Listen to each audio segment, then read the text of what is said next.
Good evening and welcome to this Friday edition of the newscast for March the 5th, 2021. Let's begin with our headlines for tonight. Hate speech and xenophobia have been identified as key dangers to living together in Cameroon. For this reason, the National Bilingualism Commission is calling on all social and political actors to put hands together to fight the ill. And way above Friday in Black, Stand Up for Cameroon is now asking for Mondays in Black as well. That is in observance of this Women's Day. They are asking women to boycott, seeking for change. These are the major stories that we have in today's and tonight's newscast. Stay with us, get the details in a moment.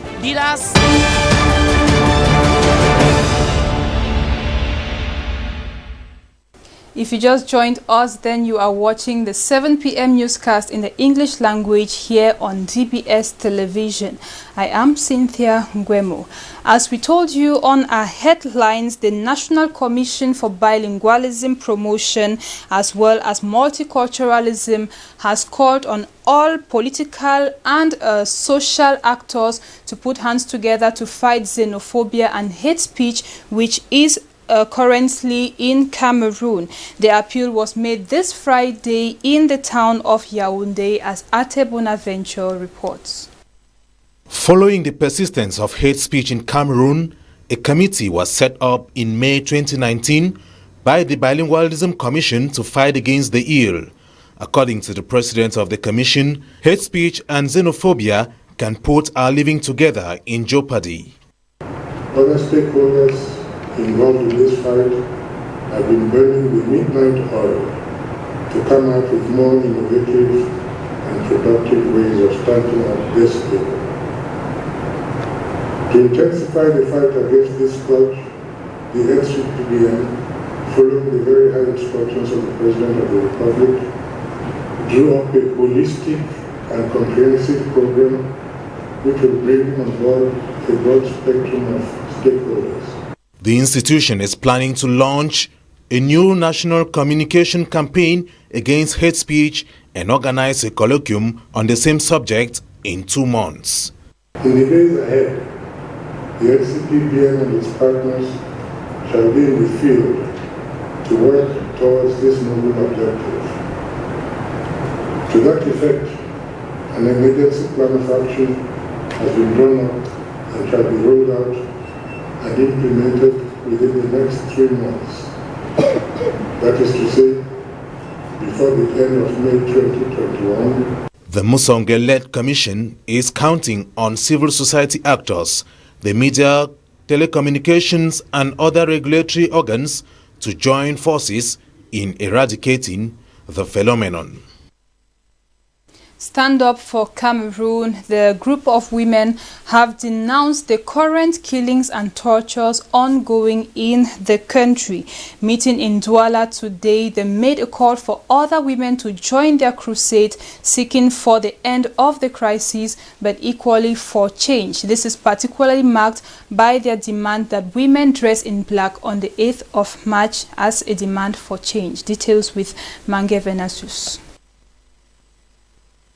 Confronted by crisis from the far north region, the 2 English regions, and the persistent violence recorded in Douala and Yaoundé, the Stand Up for Cameroon, a group of women acting since 2017 to carry the voice of the Cameroonian woman with regards to the situation of our country, has cried out again that the woman folk is not happy with what is happening in Cameroon. We are here again today to say that we are not okay. We as mothers of the nation, we have a vision of a nation where we will be fine, our children will be fine, our families will be fine. And that is not the nation we are living in today. Meeting at the CPP party headquarters, Friday, March 5th, 2021, members in the likes of Edith Kawala, Ndoki Michelle, Alice Nkom and others dressed in black called on the women to come out massively on the 8th of March, not to celebrate the traditional Women's Day as it is often done, but to show to the world that they are devastated by the current situations in the country. a situation which they think should be solved with the women. We are the one whose children are dying in hospitals. The message for this year, 2021, is it is hard time we hold this conversation, take part into the decision-making process. They will be wearing black on the 8th of March for a specific purpose. We are wearing black on Monday 8th. This is our proposal. We are wearing black this 8th Monday because we need to count our numbers. Anytime I will see someone in the street, at work, in the hospital, wearing black, I will know this one is one of us.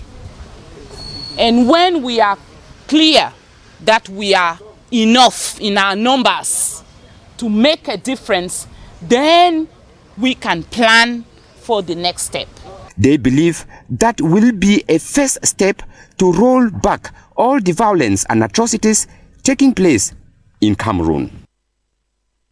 Women in the Cameroon's National Assembly have lauded the effort of President Paul Biya to promote female leadership and representation in the parliament. They have been meeting in a roundtable conference to evaluate the level of implementation of the Beijing Protocol on Gender Equality and exchange ideas on how to ameliorate the fight against all forms of discrimination and violence against women in Cameroon. Let's hear more from the president of the organizing committee. It helps us to stand up for ourselves. It helps us to speak up for ourselves. The theme of this year, Women's Day 2021, is on female leadership. We have been enriched by the various experts, and women are going back home with several take-home messages to spread the word, not only at the National Assembly but in their various communities.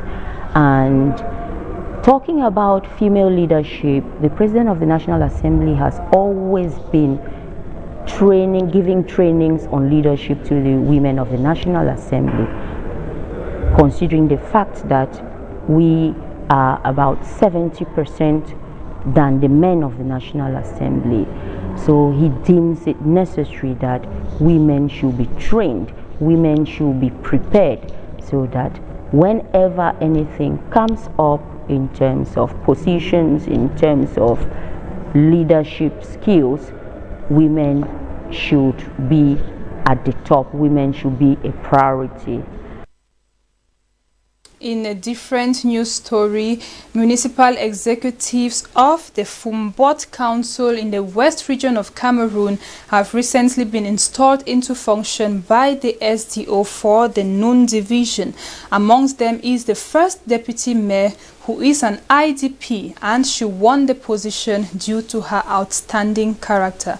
Let's get more of this with Mange Venasius. At the close of February 9th, 2020, the Fumbot municipality witnessed the election of 31 men and 10 women under the CDU party. These 41 councillors were officially installed into their functions last 4th of March 2021 by the senior divisional officer for non-division on his contact tour. Among these was the first assistant mayor, Sadatu Abdullahi, a woman of exceptional character who, due to the crisis in the Northwest region, took refuge in the non-division. Her outgoing attitude won the confidence of the people who accepted her as their representative.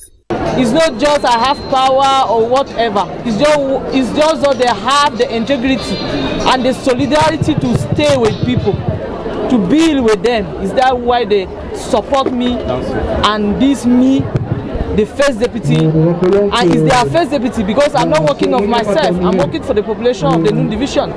At the time women are being brought to the limelight, she is an evidence that the question of gender equality has taken root in that part of the country, as her husband affirms. Being whether a woman or man, it has already been wiped out. What is now at stake is that anybody can do any other thing.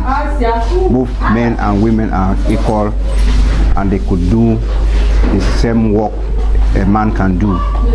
And we know United Nations has been advocating for gender balance. Therefore, with that gender balance, it means that a woman can do what a man can equally do, and even better. Among friends and families that turned out to accompany them was Sodelco and Group Baba, represented by Danjuma Adamo and Dembo Adamo, President and Vice, respectively, of Littoral Branch of Sodelco. Expert in human rights, Madam Sadatu Abdullahi was a member of the CDU party hierarchy in the Northwest region. Over in the East region of the country, the presidential appointment of Martin Momini Minjos as the president of the Chamber of Agriculture, Livestock and Fisheries in Bumba Ngoko has been followed by a display of gratitude from CPDM militants of the division and its chief town, Gary Gombo. They gathered in a Thanksgiving ceremony recently to thank the head of state for the nomination of one of theirs into the important post, while equally renewing their undying support for him. Here is an excerpt of Hervé Simomori, who is the CPDM section president of Bumba Ngoko. He highlights their gratitude for this occasion. By the mobilization of the militants of CPDM party here in Gary Gombo today, that is a symbol of our gladness, the symbol of our happiness. We are very happy about this appointment of another son of Bumba and Ngoko division by the head of state. We don't have anything to give to the head of state. Those one we can do is to be mobilized, is to support every policy coming from him, is to tell him that we are behind him, we are stay up to follow everyone that he will ask for us. That in the Bumba Ngoko division, he have a militant who are very ready to follow him. After that appointment, we want to express all of our deep gratitude. Let's now end with news out of Cameroon. In Senegal, at least one person has died in a police clash with supporters or strikers who were protesting against the arrest of opposition figure Ousmane Sonko for allegedly disturbing public order. And in Ghana, the Supreme Court has rejected an opposition challenge to the last presidential elections in which President Nana Akufo-Addo was declared the winner. Details in the Africa Roundup page with Rogeatu Buba, our intern.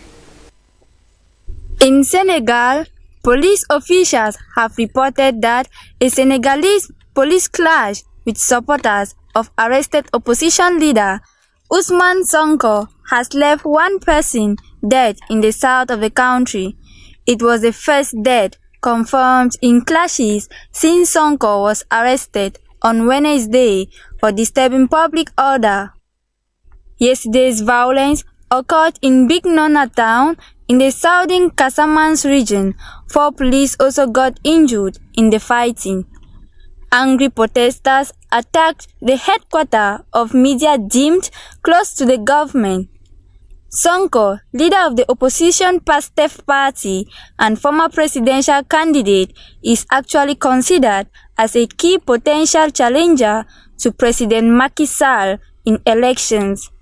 He was transferred to a Dakar courthouse where his case will be heard by a judge.